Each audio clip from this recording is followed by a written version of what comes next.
તો વાત કરીએ સુરતની, તો સુરતમાં મૌલવીની ધરપકડનો મામલો, જ્યાં ક્રાઇમ બ્રાન્ચની ટીમે મૌલવીને લઈને તપાસમાં નીકળી, ત્યારે ક્રાઇમ બ્રાન્ચની ટીમ કઠોર મૌલવીના ઘરે તપાસ કરવા ગઈ કે જ્યાં મૌલવીની પૂછપરછ માટે સેન્ટ્રલ એજન્સીઓ પણ સક્રિય બની છે. ત્યારે સ્લીપર સેલનું નેટવર્ક શોધવા પણ પોલીસે શરૂઆત કરી છે કવાયત, કે જ્યાં પોલીસ સત્તાવાર રીતે કશું કહેવા તૈયાર નથી, ત્યાં ક્રાઇમ બ્રાન્ચ પોલીસ મૌલવીને લઈને વતન કઠોર ખાતે પહોંચી.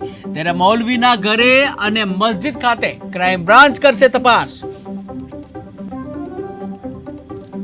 તો કહી શકાય કે સુરત ક્રાઇમ બ્રાન્ચને જે મોટી સફળતા મળી હતી, કે જ્યાં મૌલવી જે છે એની ધરપકડ કરવામાં આવી છે. ત્યારે મૌલવીના ધરપકડના મામલે ક્રાઇમ બ્રાન્ચની ટીમે મૌલવીને લઈને તપાસનો ધમધમાટ શરૂ કર્યો છે. ત્યારે ક્રાઇમ બ્રાન્ચની ટીમ કઠોર ગામે, કે જ્યાં આ મૌલવી રહે છે, તે કઠોર ગામ પહોંચી હતી મૌલવીના ઘરે, અને ત્યાં જઈને તપાસ હાથ ધરી હતી. ત્યારે મૌલવીની જે પૂછપરછ માટે સેન્ટ્રલ એજન્સીઓ છે તે પણ સક્રિય બની છે.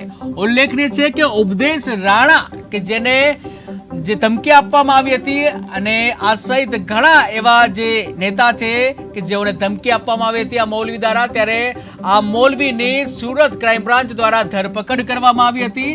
અને જ્યાં મૌલવીની પૂછપરછ માટે જે સેન્ટ્રલ એજન્સીઓ છે એ પણ સક્રિય બની છે.